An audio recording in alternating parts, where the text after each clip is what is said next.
My husband yelled at me on the phone, saying he wants a divorce. I thought as I came back from my work trip. He's fed up with me, but I've had enough too. If I say sorry, maybe he'll change his mind. I understand, I said to him on the phone. But instead of going to my husband's parents' house where he was, I went somewhere else. My name is Sophie, and I'm 28 years old. I got married to David, who is 2 years older than me, 3 years ago. To be frank, David is the son of the future CEO of the company where I work. Originally, I worked somewhere else, but after marrying David, I changed jobs. Now, I'm working hard in the same company as him, aiming to become the CEO's wife someday. David wasn't sure about me working there, but when the current CEO, who is his dad, ordered it, there wasn't much to discuss. My job keeps me really busy, and I often have to go on long business trips. We've been wanting to have a baby, but with our hectic schedules, it's been hard to relax enough for that. Lately, things between David and me haven't been great. We're both really busy, and we end up arguing about small stuff a lot. Just the other day, David got mad at me as I was getting ready to leave for work. "Hey Sophie, why didn't you wake me up when I asked you to?" "I did wake you up a few times, David, but you yelled at me to leave you alone and said you'd wake up by yourself, so I went ahead and made breakfast." "What? I never said anything like that. Don't lie to me." "I'm not lying. I tried to wake you up at least 20 times, and your alarm was blaring the whole time. You can't imagine what's going to happen if I'm late today. I'll get chewed out by my dad again. Why do I have to be the one who gets yelled at when it's his fault for not waking up?" At first, I put up with my husband's unfair scolding, but eventually, I started standing up for myself. This led to a big fight recently where he said, "I want a divorce." Thankfully, our in-laws stepped in and stopped things from getting worse. Still, I was getting really tired of him bringing up divorce every time we argued. One day, while I was getting ready for a business trip, my husband came up to me looking upset. "Hey Sophie, you're leaving for another trip, huh?" My husband always calls my business trips like they're not important. It's not just a trip, it's a business trip. "Why do I have to keep explaining this to you?" I replied, feeling frustrated. "Must be nice always going on trips and neglecting the housework. You're probably just going sightseeing after pushing all the house chores on me, right?" "Listen, that's enough. This is for your company, you know. Why can't you just accept that it's a business trip?" I can't imagine how it's like to be a rookie like you going on a business trip. Being so useful is pretty much just like a trip. What the hell is wrong with you? Can't you tell the difference between a trip and a business trip? Well, it's the truth, isn't it? You say I'm dumping the house chores on you, but you've never done anything around the house when I'm away on a business trip. When I'm not around, my husband only ever orders takeout, leaves the laundry piled up, and doesn't even take out the garbage. Despite doing nothing, his attitude gives me so much stress. Even the divorce drama last time was all because of his personality. Even though we both work and spend the same amount of time on our jobs, all the housework is left to me. On top of that, he acts all superior and domineering, which I couldn't stand. Trying to discuss it with him is pointless as he never admits to any fault on his part.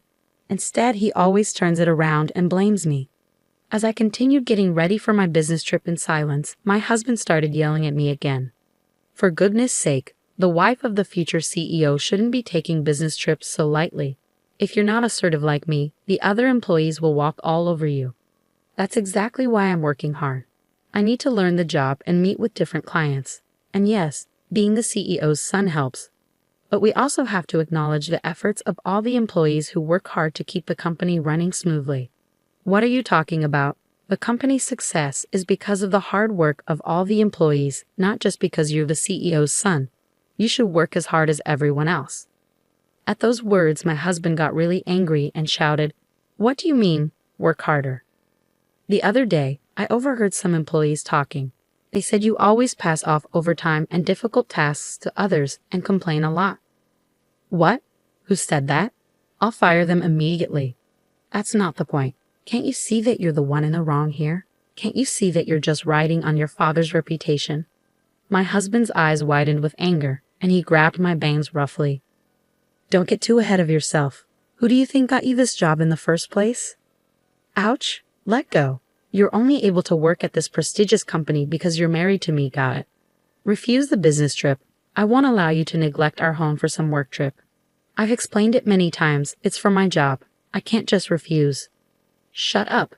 Stop arguing back. You married me, so you should just listen quietly to what I say. Suddenly, his grip on my hair loosened, and I stumbled back onto the floor. If this argument keeps going, it might end up in another threat of divorce. I managed to push my husband out of the room and focused on getting ready for my business trip. When I come back, I'll have to deal with a week's worth of chores piled up by my husband. I bet the laundry will still be there, and the trash will be overflowing. Just thinking about it made me feel exhausted even before the trip. The next day, as planned, I headed off on my business trip.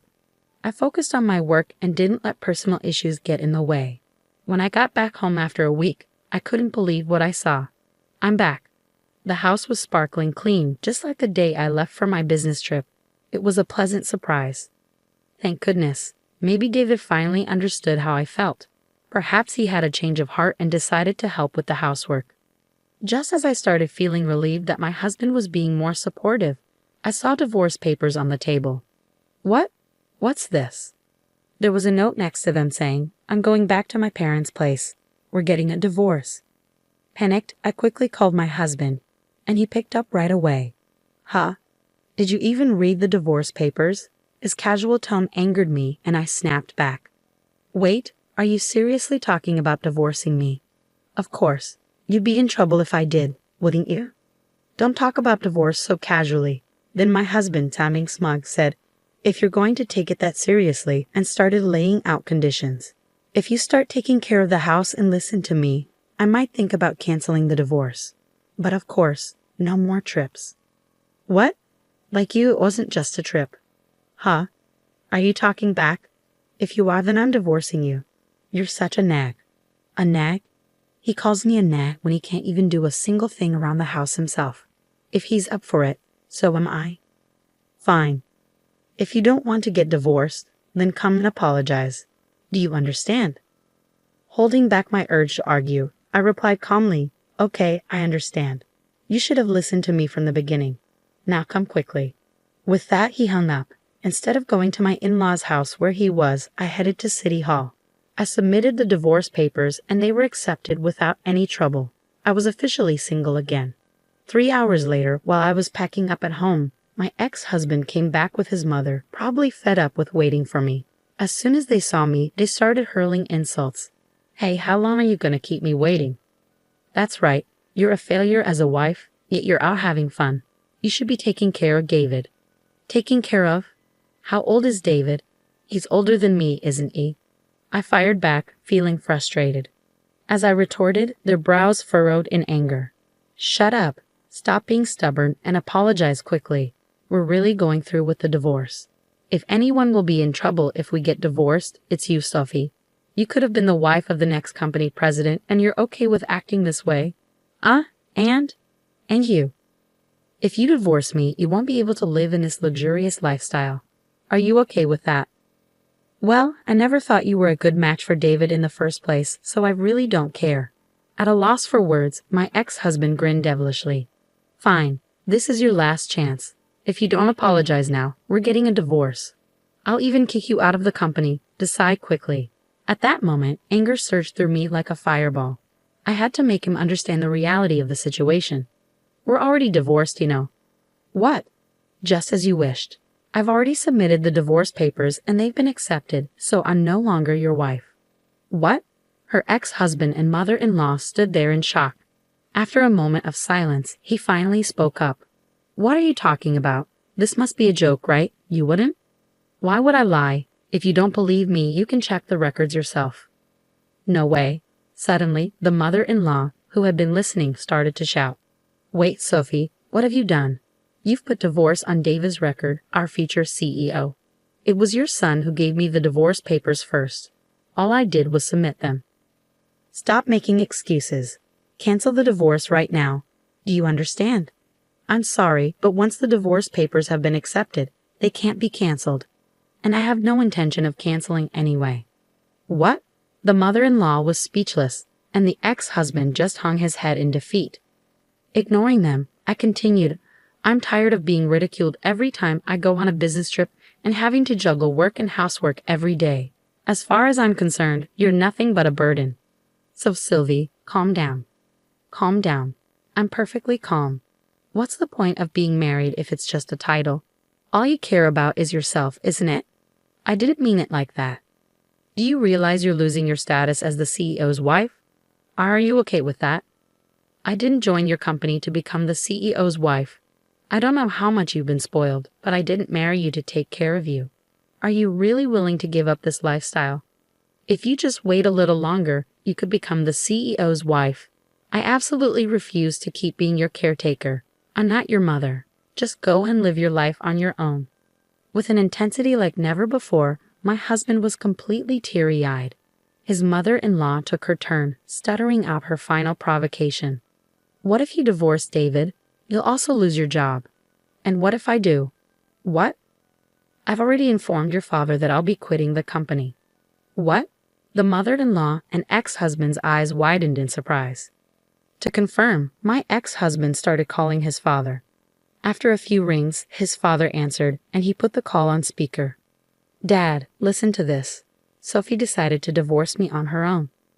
Yeah, I heard. She told me she's quitting the company too. She's so selfish. Can't you fire her immediately with your CEO powers?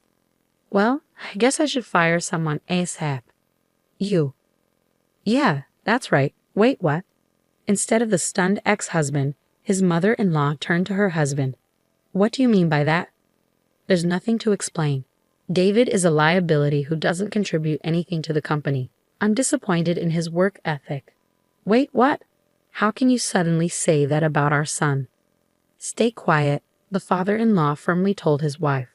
David, your performance at work is lacking. You misuse company resources, make inappropriate advances towards female colleagues, and complain about trivial things like the cafeteria. You're just not cutting it. Do you think I don't know that your subordinates consider you incompetent? No, that's not true. It can't be. I can't protect you any longer, even if you're my son. You understand this, right? Just because you're the boss's son doesn't mean you get special treatment. But that doesn't mean you have to fire me. The only thing I can commend you for is marrying a capable wife. Sophie will continue to work for the company, but you're fired, David. At his father's words, my ex-husband's eyes widened in shock. Unfazed by his reaction, the father-in-law continued, Unlike you, Sophie is diligent in her work and brings in a lot of contracts. She's highly respected by our clients. Many companies have chosen to work with us because of her. But she was only sent on business trips because she's new. Don't be ridiculous. We trusted Sophie, so we gave her more responsibilities.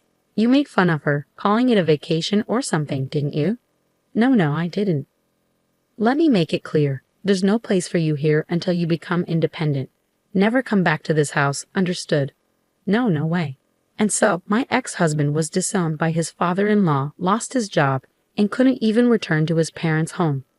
When his mother tried to defend him, his father blamed her for spoiling him and gave her a divorce notice too.